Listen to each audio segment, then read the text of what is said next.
अस्सलाम वालेकुम बच्चों, वेलकम अगेन। हम पढ़ रहे थे सिम्पैथेटिक नर्वस सिस्टम और वो सारी चीज़ें। तो अभी लेकिन हमने ये पढ़ना है कि किस तरह से न्यूरोट्रांसमीटर सिंथेसाइज होता है और उसको रिलीज़ किया जाता है। उससे पहले मैं आपको पिछली वीडियो का थोड़ा सा रिवाइज़ कर देती हूँ। हमने पढ़ा था कि थोरैकोलम्बर जो आउटफ्लो होता है स्पाइनल कॉर्ड का, वो कौन सा होता है? सिम्पैथेटिक आउटफ्लो होता है। ठीक हो गया।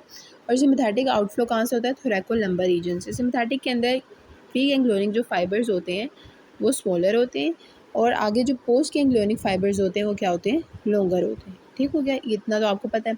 फिर दरमियान में क्या आ जाता है? दरमियान में आ जाता है गैंग्लियन। ये यहाँ पे डिफरेंट गैंग्लिया पड़े होते हैं। ठीक हो गया। प्री गैंग्लियोनिक फाइबर्स क्या रिलीज़ करते हैं? Acetylcholine. और आगे रिसेप्टर कौन सा होता है? Nicotinic N type receptor. ठीक हो गया, यहाँ पे ये चीज़ आ रही है। पोस्ट गैंग्लियोनिक फाइबर्स क्या रिलीज़ करते हैं? वो रिलीज़ यहाँ की अब हम बात करने लगे हैं। ये रिलीज़ करते हैं डिफरेंट चीज़ें। चार मैंने बनाए हुए ना, तो चार ही रिलीज़ हो रही होती है। नोरेपिनेफ्रिन या एपिनेफ्रिन, डोपामीन, और यहाँ फिर हमारे पास एक हो सकता है एसिटाइलकोलिन। ये चारों चीज़ें यहाँ पे रिलीज़ होती हैं और हर एक का अपना रिसेप्टर होता है। नोरेपिनेफ्रिन के लिए जो रिसेप्टर होता है वो कौन सा होता है? Adrenergic receptor. एपिनेफ्रिन के लिए भी वही रिसेप्टर होता है। डोपामीन के लिए डोपामिनर्जिक रिसेप्टर, और आखिर में एसिटाइलकोलिन के लिए cholinergic receptor, that is muscarinic. तो ये हमने एक थोड़ा सा पुराने में पढ़ा था। अब आगे एक चीज़ पढ़ी थी पैरासिम्पैथेटिक के अंदर, क्रेनियो सेक्रल आउटफ्लो होता है। पहली बात ये थी, और एक ये बात थी, मैं सेंटर में डायग्राम बना रही हूँ कि प्री गैंग्लियोनिक फाइबर्स लंबे होते हैं, फिर गैंग्लिया आता है, और फिर हमारे पास पोस्ट गैंग्लियोनिक फाइबर्स छोटे से होते हैं। प्री गैंग्लियोनिक क्या रिलीज़ करते हैं? एसिटाइलकोलिन। रिसेप्टर क्या है? निकोटिनिक एन टाइप, सेम चीज़ है। यहाँ पे क्या रिलीज़ होता है? ये भी एसिटाइलकोलिन होता है, प्लस रिसेप्टर मस्करेनिक होता है। तो ये एक थोड़ा सा आपको ओवरव्यू दे दिया जो हमने पिछले लेक्चर में पढ़ा था। अब हम आ जाते हैं कि न्यूरोट्रांसमीटर की सिंथेसिस और उसके रिलीज़ के बारे में। ठीक है, तो सबसे पहले आपने देखना है कि टायरोसिन न्यूरोट्रांसमीटर नोरेपिनेफ्रिन देखने लगे। तो नोरेपिनेफ्रिन के लिए सिम्पैथेटिक नर्व टर्मिनल्स में सिंथेसाइज किया जाएगा। ये नर्व टर्मिनल है, एक्सोन का एंड है। इसके अंदर क्या है? टायरोसिन जो है अमीनो एसिड, उसका क्या किया जाएगा? उसको अपटेक किया। ये टायरोसिन है, उसको अपटेक कर दिया जाएगा एक्सोन टर्मिनल के अंदर। टायरोसिन क्या करेगा? टायरोसिन हाइड्रोक्सिलेज TH जो लिखा हुआ है ये एक्ट करेगा टायरोसिन के ऊपर, और उसको कन्वर्ट कर देगा किसके अंदर? डोपा के अंदर। डोपा कन्वर्ट हो जाएगा डोपामीन के अंदर थ्रू एंजाइमेटिक रिएक्शंस, और फाइनली जो डोपामीन है वो सिनेप्टिक स्टोरेज वेसिकल के अंदर स्टोर हो जाएगा, और वहाँ उस वेसिकल के अंदर वो ट्रांसफ़र होगा नोरेपिनेफ्रिन के अंदर। ठीक है, अब ये ट्रांसफ़र हो गया। अब पीछे से नर्व इम्पल्स आई, तो ये नोरेपिनेफ्रिन का स्टोरेज वेसिकल ये इस मेम्ब्रेन के साथ अटैच होगा और नोरेपिनेफ्रिन को बाहर रिलीज़ कर देगा। दोबारा देखते हैं एक दफ़ा। सबसे पहले हमारे पास क्या हुआ? टायरोसिन थी। टायरोसिन को टायरोसिन हाइड्रोक्सिलेज ने कन्वर्ट कर दिया डोपा में। डोपा से बन गया डोपामीन। अब डोपामीन आया सिनेप्टिक क्लेफ्ट में। सिनेप्टिक क्लेफ्ट में नोरेपिनेफ्रिन में कन्वर्ट हुआ, और जब पीछे से सिग्नल आएगा तो ये नोरेपिनेफ्रिन रिलीज़ कर दी जाएगी। कहाँ पे? सिनेप्टिक क्लेफ्ट में ऑब्वियसली। अब नोरेपिनेफ्रिन रिलीज़ हो गई। अब क्या होगा? अब नोरेपिनेफ्रिन रिलीज़ होने के बाद नोरेपिनेफ्रिन यहाँ पे आ गई सिनेप्टिक क्लेफ्ट में। अब ऑब्वियसली इसने अपने रिसेप्टर्स पे बाइंड करना है। इसके जहाँ पे रिसेप्टर्स होंगे इसने जाके उधर लग जाना है। अब इसके रिसेप्टर्स हर तरह से हो सकते हैं। एक सिनेप्टिक क्लेफ्ट है ना, ये रीजन है, ये तो आपको पता है। ये जो मेम्ब्रेन है इसे हम पोस्ट सिनेप्टिक मेम्ब्रेन कहते हैं। इस मेम्ब्रेन को क्या कहते हैं? Pre synaptic membrane. ठीक है, और ये सारा रीजन है सिनेप्टिक क्लेफ्ट। अब ये आपने बात गौर से देखनी। नोरेपिनेफ्रिन ने अपने रिसेप्टर पे बाइंड करना है। इसके रिसेप्टर्स कौन से हैं? इसके रिसेप्टर्स हैं एड्रिनर्जिक रिसेप्टर्स, यानी जो अल्फा रिसेप्टर्स हैं, प्लस बीटा रिसेप्टर्स। तो नोरेपिनेफ्रिन के रिसेप्टर्स कौन कौन से हैं? Alpha and beta receptors. Norepinephrine bind होगी अल्फा रिसेप्टर पे, बीटा रिसेप्टर पे, और अपना यहाँ पे आगे उसने जो एक्शन करना होगा वो करेगी। लेकिन ये प्री सिनेप्टिक मेम्ब्रेन के ऊपर भी एक अल्फा 2 रिसेप्टर होता है। ठीक है, नोरेपिनेफ्रिन उस पर भी जाके बाइंड करेगी अल्फा 2 के ऊपर, और जाके यहाँ पे बाइंड करेगी और इनहिबिटरी एक्शन शो करेगी। तो ये इंपॉर्टेंट चीज़ है, मैं आपको दोबारा बताती हूँ। हमने पहले क्या कहा? हमने कहा कि सबसे पहले हमारे पास टायरोसिन थी। टायरोसिन हाइड्रोक्सिलेज से बना डोपा, डोपा से बना dopamine, and then we had norepinephrine. Norepinephrine बन के रिलीज़ हो गई सिनेप्टिक क्लेफ्ट के अंदर। सिनेप्टिक क्लेफ्ट के अंदर क्या हुआ? सिनेप्टिक क्लेफ्ट के अंदर अब उसके पास ऑप्शन थी कि वो अपने रिसेप्टर्स पे बाइंड करेगी। रिसेप्टर्स कौन कौन से? उसके अल्फा और बीटा रिसेप्टर। ये जहाँ पे भी होंगे जाके इसने नोरेपिनेफ्रिन ने वहाँ बाइंड कर देना है।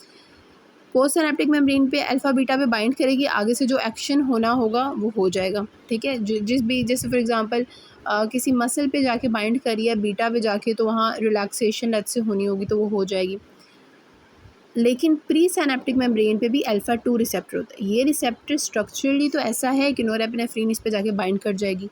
जब नोरेपिनेफ्रिन बाइंड करेगी तो ये नेगेटिव फीडबैक देगा, क्योंकि ये जो अल्फ़ा 2 है ये GI लिंक्ड होता है।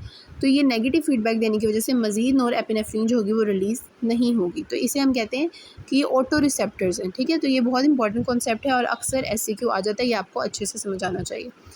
फिर उसके बाद आगे यही वही रिवाइज़ किया गया है। एक दफ़ा देख लें थोड़ा सा। सबसे पहले सिंथेसिस ऑफ नोरेपिनेफ्रिन किस तरह से होगी, हाइड्रोक्सिलेशन ऑफ टायरोसिन, और फिर उसके बाद टायरोसिन से डोपा बनेगा, देन डोपामीन, और फाइनली डोपामीन से नोरेपिनेफ्रिन हमारे पास बन जाएगी। इसके अंदर जो रेट लिमिटिंग स्टेप है वो हमारे पास कौन सा है, हाइड्रोक्सिलेशन ऑफ टायरोसिन। यानी टायरोसिन एक दफ़ा एंटर हो जाए तो ये सारा स्टेप हो जाएगा, तो हम ड्रग्स दे सकते हैं उस लेवल के ऊपर। फिर ये वो सारी बातें लिखी हुई हैं डोपामीन की, और फाइनली जो कैल्शियम है वो इम्पॉर्टेंट होता है नोरेपिनेफ्रिन के रिलीज़ होने में। नोरेपिनेफ्रिन जाके अपने रिसेप्टर्स पे लगेंगी और अपना काम कंप्लीट करेंगी। अब आगे मैंने आपको जो नई बात है इस स्लाइड के अंदर वो मैंने जो आपको नहीं बताई अभी, कि नोरेपिनेफ्रिन आ गई, ठीक है। नोरेपिनेफ्रिन हमारे पास आ गई है रिसेप्टर्स के अंदर, क्लेफ्ट के अंदर। अब उसने अपना एक्शन कर दिया, वो रिसेप्टर के साथ बाइंड हो गई, तो अब उसका एक्शन टर्मिनेट कैसे होगा तो वो हम आगे देखते हैं, ठीक है। मैं आपको दिखाती हूँ, यहाँ पे मैं आपको ड्रॉ करके दिखाती हूँ। हमने कहा कि ये नोरेपिनेफ्रिन है, ये सिनेप्टिक लेफ्ट के अंदर पड़ी हुई है। अब क्या करेगी, ये आगे जाके रिसेप्टर पे बैठेगी। रिसेप्टर कौन से हैं, alpha receptors and beta receptor, ठीक हो गया। ये नोरेपिनेफ्रिन यहाँ बाइंड कर जाएगी। अब ये यहाँ बाइंड की हुई है एक सेल में, या तो अल्फ़ा होगा या बीटा होगा। नोरेपिनेफ्रिन यहाँ बाइंड की हुई है और इसने अपना एक्शन किया हुआ, नहीं दोनों भी हो सकते। अच्छा खैर, इसने अपना यहाँ बाइंड की, इसने अपना जो भी था एक्शन कंप्लीट किया। अब ये क्या होगा, नोरेपिनेफ्रिन यहाँ से रिमूव हो जाएगी। रिसेप्टर थोड़ी देर बाद डिसेंसिटाइज हो जाते हैं और वहाँ मज़ीद नोरेपिनेफ्रिन नहीं बाइंड होगी। अब ये नोरेपिनेफ्रिन रिमूव होगी। इसका क्या होगा, ये जो नोरेपिनेफ्रिन रिमूव हुई इसके दो तरीके हैं, या तो ये वापस रीअपटेक इसका हो जाएगा, ठीक हो गया। यहाँ पे चैनल्स लगे होते हैं, यहाँ तो उसका वापस रीअपटेक हो जाएगा, और रीअपटेक होने के बाद ये दोबारा स्टोरेज वेसिकल के अंदर स्टोर हो जाएगी। पहली बात ये हो गई। या फिर यहाँ पे एक एंजाइम होता है COMT, कैटिकोल ओ मिथाइल ट्रांसफरेज। क्या नाम है एंजाइम का, COMT। ये एंजाइम आ जाएगा और इसको मेटाबोलाइज कर देगा, और ये जो इसकी जो प्रोडक्ट हैं वो यूरिन में रिलीज़ हो जाएंगे। इसको एक दफ़ा देखते हैं दोबारा से। नोरेपिनेफ्रिन थी, उसका एक्शन टर्मिनेट करना, तो यहाँ तो क्या हो सकता है कि ये वापस रीअपटेक इसकी हो जाए। क्या हो जाएगा, रीअपटेक, ठीक है। अब आपको राइटिंग समझ होप सो आ रही होगी। एक पहली बात है, या तो रीअपटेक हो जाएगी, या फिर दूसरा पॉइंट हमारे पास क्या है कि COMT आ जाएगा, ठीक है। सिनेप्टिक लेफ्ट में वो इसको ब्रेक कर देगा प्रोडक्ट्स में, और प्रोडक्ट्स में ब्रेक करने के बाद वो यूरिन में रिलीज़ हो जाएगी। अगला पॉइंट क्या है कि मैंने कहा ये हमारे पास वो है हमारा सिनेप्टिक लेफ्ट, और ये स्टोरेज वेसिकल है, ये सिनेप्स है, यहाँ पे नोरेपिनेफ्रिन पड़ी हुई, ठीक है। ये रिसेप्टर, मैंने कहा नोरेपिनेफ्रिन रिसेप्टर्स के साथ लगी, अपना उसने काम कंप्लीट किया। अब वो क्या हो गई, डिटैच हो गई। अब नोरेपिनेफ्रिन अपने रिसेप्टर्स के थ्रू रीअपटेक होके वापस एंटर हो गई। अब ये रीअपटेक होने के बाद क्या होगा, ये यहाँ तो इस क्लेफ्ट में वापस आ जाएगी, या फिर यहाँ पे एंजाइम पड़ा होता है, आपने नाम बहुत सुना होगा, माओ भी कहते हैं लोग, MAO, हर तरीके से इसे बुलाया जाता है। ये कौन सा एंजाइम है, मोनोअमीन ऑक्सीडेज एंजाइम। या फिर ये नोरेपिनेफ्रिन को वेस्ट कर देगा, तोड़ देगा, या फिर ये वापस स्टोरेज वेसिकल में आके दोबारा से यूज़ हो जाएगी, ठीक है। तो नोरेपिनेफ्रिन की ये चीज़ें आपने याद रखनी। पहला क्या है कि नोरेपिनेफ्रिन का रीअपटेक हो जाए, ठीक है। रीअपटेक हो जाएगा तो अंदर जाके स्टोरेज वेसिकल में स्टोर हो जाएगी। अगर स्टोरेज वेसिकल में स्टोर नहीं हो सकी तो ये एंजाइम उसको ब्रेक कर देगा और वो ज़ाया हो जाए। या फिर ये है कि यहीं पे सिनेप्टिक लेफ्ट में ये एंजाइम है COMT, ये इसको ब्रेक कर देगा और ये यहीं से यूरिन में रिलीज़ हो जाएगी। अब जिस बंदे को फियोक्रोमोसाइटोमा है, यानी उसको मेडल्ला, एड्रीना मेडल्ला का कैंसर है, जिसके अंदर नोरेपिनेफ्रिन बहुत ज़्यादा बन रही है, तो ये एंजाइम भी ज़्यादा फंक्शन करेगा ना, तो नोरेपिनेफ्रिन के जो ब्रेक डाउन प्रोडक्ट्स हैं ना, लाइक मेटानेफ्रिन और वो सब, तो वो बहुत ज़्यादा यूरिन में बढ़ जाती हैं। तो ये भी उसका एक डायग्नोस्टिक फ़ीचर होता है कि फियोक्रोमोसाइटोमा के अंदर हम ये देख सकते हैं। ये होप्स आपको समझ आ गया होगा, अगर नहीं तो रोक के दोबारा से देखें, थोड़ा कंटेम्पलेट करें इस पर, इंशाल्लाह आपको समझ आ जाएगी। अब हम ये वाली साइड देखते हैं। ये मैंने बस समरी कर दी और साथ आप ड्रग्स देखते हैं थोड़ी सी। टायरोसिन हाइड्रोक्सिलेज एक्ट करेगा, कलर थोड़ा लाइट कर लेते हैं, तो क्या बन जाएगा, डोपा। फर्दर डोपामीन में चेंज होगा, डोपामीन थ्रू रिसेप्टर्स हमारा डोपामीन ट्रांसमीटर में आ गया, नोरेपिनेफ्रिन। अब कैल्शियम आएगा, जब नर्व इम्पल्स आती है, आपको पता है ना, वो आयंस आ रहे होते हैं, उसकी वजह से कैल्शियम चैनल्स ओपन हो जाते हैं। कैल्शियम का इन्फ्लक्स होगा तो नोरेपिनेफ्रिन रिलीज़ हो जाएगी। नोरेपिनेफ्रिन जब रिलीज़ होती है ना, आपने ये भी बात याद रखनी है कि सिर्फ अकेली नहीं होती, उसके साथ और भी चीज़ें होती हैं, एटीपी और सब्सटेंस भी, और ये सब चीज़ें। फिर नोरेपिनेफ्रिन रिलीज़ होने के बाद क्या करेगी, अल्फा रिसेप्टर्स या बीटा रिसेप्टर्स के साथ बाइंड कर जाएगी, या फिर ऑटो रिसेप्टर्स वाला काम करेगी, अल्फा 2 के साथ बाइंड करेगी। इनके साथ नहीं कर सकती, M2 के साथ नहीं कर सकती, अल्फा 2 के साथ बाइंड करेगी और वो ऑटो इनहिबिशन कर दे। ये हमने क्या कर लिया, नोरेपिनेफ्रिन की सिंथेसिस, उसका रिलीज़। अब हमने उसका रीअपटेक, मैंने आपको बताया था कि उसका रीअपटेक हो जाएगा, और रीअपटेक होने के बाद जो माओ है, मोनोमीन ऑक्सीडेज, इसको ब्रेक कर सकता है, या फिर वो वापस स्टोरेज में जा सकती है। यहीं पे क्या हो सकता है कि नोरेपिनेफ्रिन को कॉम्ट जो है COMT, वो इसको ब्रेक करेगा और वो ज़ाया हो जाएगी। तो ये हमने कर लिया, आपको एक थोड़ा सा ओवरव्यू हो गया। अब हमने देखनी है ड्रग्स का क्या है। सबसे पहले मैंने आपको बताया कि जो टायरोसिन से ये वाला जो स्टेप है, ये रेट लिमिटिंग स्टेप है, तो हम इसी को रोक देते हैं। अगर मैं कोई टायरोसिन का एनालॉग दे दूँ, लाइक में टायरोसिन, तो क्या होगा कि एंजाइम ऑब्वियसली वो जो कंपैटिटिव इनहिबिशन हम पढ़ते थे, सबस्ट्रेट की तरह का जो एंजाइम मिलता है, तो ये वो चीज़ हो जाएगी। ठीक है, तो मेटायरोसिन एक ड्रग है जो कि नोरेपिनेफ्रिन को सिंथेसिस को कम कर देगी। फिर एक हम ड्रग दे सकते हैं जो कि डोपामीन की वेसिकल में एंट्री को ब्लॉक कर देगी, लाइक रेजरपिन। लेकिन ये जो रेजरपिन है, ये अब यूज़ नहीं की जाती। ये इसलिए होता है क्योंकि ये सिर्फ डोपामीन, नोरेपिनेफ्रिन, इन सब की सिंथेसिस रोक देती है। तो जब ये दी गई थी ना, तो बहुत से लोगों ने सुसाइड अटेम्प्ट कर लिया था, क्योंकि यही वो केमिकल्स हैं, न्यूरोट्रांसमीटर्स, जो इंसान को होप, खुशी, ये सारे जो फीलिंग्स हैं, ये उसमें इन्वॉल्व होते हैं। तो जब ये शुरू में लोगों को दी गई, तो जिन्होंने रेज़रपिन खाई, उन्होंने इतना वो डिप्रेस्ड हो गए कि उन्होंने सुसाइड अटेम्प्ट कर लिया। तो रेज़रपिन अब नहीं दी जाती। तो पहले हमारे पास क्या था, मेटायरोसिन, ठीक हो गया। देन वी हैव रेज़रपिन जो कि डोपामिन की रीअपटेक को ब्लॉक करेगी। फिर ये वाली ड्रग गुआनिथिडीन एंड ब्यूटाइलियम, ये क्या करते हैं, ये नोरेपिनेफ्रिन का रिलीज़ ब्लॉक कर देते हैं।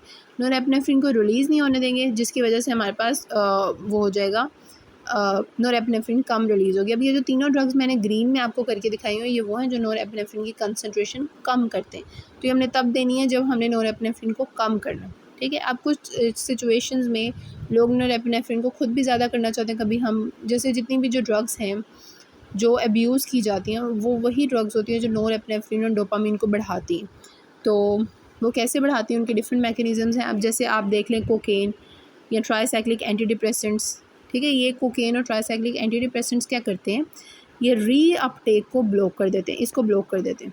तो यही मुझसे पूछा गया था कि ऐसी वाइवा में क्वेश्चन किया गया था कि ऐसी कौन सी ड्रग्स हैं जो नहीं, कोकेन का मैकेनिज़्म ऑफ एक्शन क्या है, तो उसका मैकेनिज़्म ऑफ एक्शन ये होता है कि वो नोरेपिनेफ्रिन का रीअपटेक ब्लॉक कर देता है। तो जब नोरेपिनेफ्रिन का रीअपटेक ब्लॉक हो जाता है, तो नोरेपिनेफ्रिन की कंसंट्रेशन बढ़ जाती है, सिनेप्टिक लेफ्ट के अंदर उसका एक्शन प्रोलॉन्ग हो जाता है और इंसान को एक्साइटमेंट और वो सब फीलिंग्स आती हैं। तो हमारे पास क्या हुआ, अभी मैंने आपको बताया cocaine and tricyclic anti depressants, ये रीअपटेक इनहिबिटर हैं और ये नोरेपिनेफ्रिन की कंसंट्रेशन सिनेप्टिक लेफ्ट में बढ़ा देते हैं। फिर उसके बाद एक और है एम्फेटामिन और टायरामिन, ये भी नोरेपिनेफ्रिन को बढ़ाते हैं, लेकिन इनका मैकेनिज़्म थोड़ा डिफरेंट है। ये नोरेपिनेफ्रिन के रिलीज़ को बढ़ा देते हैं। कोकेन और ट्राईसाइक्लिक एंटी डिप्रेसेंट्स क्या कर रहे थे, TCAs और नोरेपिनेफ्रिन को अंदर ही नहीं जाने दे रहे थे। एम्फेटामिन जो टायरामिन क्या करते हैं, ये जो पड़ी हुई नोरेपिनेफ्रिन है उसका रिलीज़ बढ़ा देते हैं। तो एक ड्रग्स को हम समरी करते हैं और फिर पैरासिम्पैथेटिक की ड्रग्स पे चलते हैं। सबसे पहले हमारे पास क्या है, मेटायरोसिन, वेट अ मिनट, हाइलाइटर कर लेते हैं। मेटायरोसिन, टायरोसिन को वो करेगा कंपैटिटिव रेज़रपिन, और गुआनिथिडीन, ब्यूटाइलियम, ये सारी क्या करेंगे, नोरेपिनेफ्रिन की कंसंट्रेशन कम कर देंगे। फिर उसके बाद है cocaine and TCAs, amphetamine and tyramine, ये दोनों रिलीजर्स हैं। कोकेन और TCAs रीअपटेक ब्लॉकर हैं, ये नोरेपिनेफ्रिन को बढ़ा देंगे। ये वाली क्या करिए, कंसंट्रेशन को इंक्रीज़ करें, ये वाली कम करें। तो ये एक थोड़ा सा ड्रग्स का ओवरव्यू, प्लस हमने सिनेप्टिक लेफ्ट कर लिया। फिर आगे हम आ जाते हैं, ये मैंने सारा लिखा हुआ है टर्मिनेशन ऑफ एक्शन का, ये आप रीड भी कर सकते हैं, मैं आपको थोड़ा रीड कर देती हूँ कि क्लेफ्ट के बाहर क्या होता है, क्लेफ्ट के बाहर क्या होता है, नोरेपिनेफ्रिन, क्लेफ्ट के बाहर क्या होता है, नोरेपिनेफ्रिन ये कैटिकोल ओ मिथाइल ट्रांसफरेज उसको कर रहा होता है और क्लेफ्ट के अंदर माओ उसको मेटाबलाइज करता है। जो प्रोडक्ट्स हैं वो एक्सक्रीट कर दी जाती हैं और फियोक्रोमोसाइटोमा के अंदर जो मेटानेफ्रीन है और ये सारी ड्रग्स हैं हम उनको डायग्नोस्टिक फीचर के तौर पे यूज़ कर सकते हैं। प्लस हम कॉम्ट को अगर हम इनहिबिट कर दें, ये वाला जो एंजाइम है COMT, इसको हम इनहिबिट कर दें तो नोरेपेनेफ्रिन की कंसनट्रेशन बढ़ जाएगी, जिसे हम पार्किंसंस की ट्रीटमेंट में भी यूज़ करते हैं। तो ये सारा इंपॉर्टेंट पॉइंट्स हैं, ये आप देख लीजिए। फिर आगे ये पैरासिम्पथेटिक, ये हमने चीज़ें कर ली थी। अब हमने करना है synthesis and release of acetyl choline. ठीक हो गया। अब इसके अंदर क्या है, synthesis and release of acetyl choline के अंदर ये बहुत ईजी है। सबसे पहले हमारे पास क्या होता है, जो ग्लूकोज़ है, आपको पता है glucose, pyruvic acid, Krebs cycle, वो सब चीज़ें होती हैं और उनमें एक हमारे पास प्रोडक्ट बनता है एसिटाइल को ए। तो ये जो एसिटाइल को ए है ये माइटोकॉन्ड्रिया से आता है हमारे पास। प्लस कोलिन जो है अमीनो एसिड है, नहीं कोलिन जो भी है नाइट्रोजनस बेस है में भी, तो ये कोलिन जो है ये एंटर होता है, ये मैं कंफर्म करके आपको बताऊंगी। Choline through sodium transporter enter होता है सेल के अंदर। एसिटाइल को ए प्लस कोलिन कंबाइन करेंगे तो क्या बन जाएगा हमारे पास, एसिटाइल कोलिन से एसिटाइल कोलिन बन जाएगी। ये हमारी न्यूरोट्रांसमीटर है, ये वेसिकल में स्टोर हो जाएगी और जब पीछे से सिग्नल आएगा तो ये रिलीज़ कर दी जाएगी। ठीक हो गया। इसका पूरा मैकेनिज़्म होता है वो कैसे रिलीज़ होगी, लेकिन आप इतना याद रख लें कि वो रिलीज़ हो जाएगी। इसका जो प्रोसेस है वो कंप्लीट कैसे होगा, टर्मिनेशन कैसे होगी, उसके लिए डिफरेंट कलर यूज़ कर लेते हैं। यहाँ पे काफ़ी फेमस है इसकी एसिटाइल कोलिनेस्ट्रेज एंजाइम होते हैं, वो इसको ब्रेक कर देते हैं दोबारा से कोलिन और एसीटेट में, कोलिन रीयूज़ हो जाती है और वो दोबारा से सिंथेसिस होती है। तो इसके अंदर आपने जो मेन चीज़ याद रखनी है टर्मिनेशन ऑफ एक्शन के अंदर, वो क्या है, वो है एसिटाइल कोलिनेस्ट्रेज। ठीक है, ये एंजाइम जो है एसिटाइल कोलिनेस्ट्रेज ये होता है। अब ड्रग्स को देख लेते हैं। ये फिर से मैंने वही किया हुआ है, एक समरी है कि किस तरह से एसिटाइल को ए प्लस कोलिन बाइंड करेंगे, एसिटाइल कोलिन, और उसकी सिंथेसिस का थोड़ा सा मैंने बताया हुआ। ड्रग्स देख लेते हैं। ड्रग्स के अंदर क्या है, सबसे पहले क्या है, एसिटाइल को ए प्लस कोलिन मिले तो एसिटाइल कोलिन बन गई। अगर वही बात है, अगर हम कोलिन की एंट्री कोई बंद कर दें सेल के अंदर तो क्या होगा, एसिटाइल कोलिन नहीं बनेगी। तो हेमिकोलिनियम कोलिन का एनालॉग है, ये वो ड्रग है जो एसिटाइल कोलिन को नहीं बनने देगा, पहली बात ये। फिर दूसरी ड्रग है वज़ैमिकोल, ये एसिटाइल कोलिन को स्टोरेज नहीं उसकी होने देगा, तो अल्टीमेटली एसिटाइल कोलिन कम रिलीज़ होगी। दो ड्रग्स हो गई। फिर तीसरी ड्रग जो सबसे ज़्यादा इंपॉर्टेंट है, उसको मैं ब्लू से कर रही हूँ, आपने वो गौर से देखनी है, बोटुलिनियम टॉक्सिन। ये क्या करता है, ये एसिटाइल कोलिन का रिलीज़ ब्लॉक कर देता है, सिर्फ एसिटाइल कोलिन का और किसी न्यूरोट्रांसमीटर का नहीं, सिर्फ और सिर्फ एसिटाइल कोलिन का रिलीज़ नहीं होने देता, जिसकी वजह से जो एसिटाइल कोलिन है वो क्लेफ्ट में रहती है और हमारे पास एसिटाइल कोलिन नहीं आती बाहर। और जो मसल्स हैं, एसिटाइल कोलिन आपको ये भी पता होगा पैरासिम्पथेटिक और सिम्पथेटिक में तो यूज़ होती है, लेकिन इसका एक और एक्शन होता है, जो सिंपल वॉलंटरी मसल्स है ना हमारे, जो हम कॉन्ट्रैक्ट कर रहे होते हैं हाथों पैरों के, और वो सब जो रिंकल्स भी बनते हैं, तो उनके अंदर भी एसिटाइल कोलिन ही न्यूरोट्रांसमीटर होता है। तो जब हम उसको ब्लॉक कर देते हैं तो वो नहीं कॉन्ट्रैक्ट कर रहे होते हैं, उन मसल्स की एक्टिविटी बिल्कुल बंद हो जाती है। तो इसीलिए इसे रिंकल्स की ट्रीटमेंट में भी यूज़ किया जाता है, ताकि वो मसल्स अपना काम करना छोड़ दें और वो वहीं के वहीं रहें, मज़ीद रिंकल्स और उस तरह की चीज़ें ना बनें। तो हम इसको यूज़ करते हैं, कॉस्मेटिकली यूज़ करते हैं, लेकिन जो बैक्टीरिया है क्लोस्ट्रीडियम बोटुलिनियम, वो क्या करता है, वो जाके जो हम कॉस्मेटिकली यूज़ करते हैं ना, वो हम खुद से सिर्फ उन मसल्स पे लगाते हैं जो सोमैटिक होते हैं। ऑटोनॉमिक सिस्टम पे कोई फ़र्क नहीं आता है, क्योंकि एसिटाइल कोलिन हर जगह होती है, ऑटोनॉमिक में, सोमैटिक में, ठीक है। तो हम अपनी मर्ज़ी से लगाते हैं सिर्फ वॉलंटरी मसल्स पे। लेकिन जब बैक्टीरिया आता है, जो आपने पढ़ा होगा क्लोस्ट्रीडियम बोटुलिनियम, तो वो बैक्टीरिया क्या करता है, वो उसको कर देता है, ऑटोनॉमिक फंक्शंस को डिस्टर्ब कर लेते हैं, उसको पैरालिसिस, ऑटोनॉमिक प्लस सोमैटिक, पूरी बॉडी का पैरालिसिस होना शुरू हो जाता है, स्मूथ मसल्स का पैरालिसिस होना शुरू हो जाता है, जिसमें रेस्पिरेटरी मसल्स हमारे आ जाते हैं और ब्रोंको कंस्ट्रिक्शन हो जाती है, और इस तरह बंदे की जो है ब्रोंको कंस्ट्रिक्शन ही बिल्कुल ही मुकम्मल पैरालिसिस हो जाता है और इंसान की डेथ हो सकती है। तो ये आपने याद रखना है, क्योंकि मेरे माइंड में था हमेशा से कि हम कॉस्मेटिकली इसको क्यों यूज़ करें जबकि एक टॉक्सिन है। तो ये आपने फ़र्क याद रखना है, कॉस्मेटिकली हम सिर्फ सोमैटिक को ब्लॉक करते हैं, और जो टॉक्सिन बैक्टीरिया डालता है वो पूरा ऑटोनॉमिक सोमैटिक हर सिस्टम को डिसरप्ट कर लेता है, respiratory system dysfunction, cardiac failure हो जाता है, इंसान की डेथ हो सकती है। ओके, टर्मिनेशन, ये सीधी सी आसान सी बात है कि हमारे पास सीधा सीधा एसिटाइल कोलिनेस्ट्रेज जो है वो उसको टर्मिनेट एसिटाइल कोलिनेस्ट्रेज जो है सिनेप्टिक क्लेफ्ट के अंदर मौजूद होता है। अगर हम उसी एंजाइम को इनहिबिट कर दें तो एसिटाइल कोलिन ज़्यादा हो जाएगी हमारे पास। बहुत सारी ड्रग्स हैं जो इस तरह से हम यूज़ करते हैं, पूरी एक क्लास है। तो अब इतना ही करते हैं, आगे रिसेप्टर्स को करेंगे इंशाल्लाह, और फिर हम रिसेप्टर्स के बाद अपनी प्रॉपर वीडियोस पे जाएंगे जो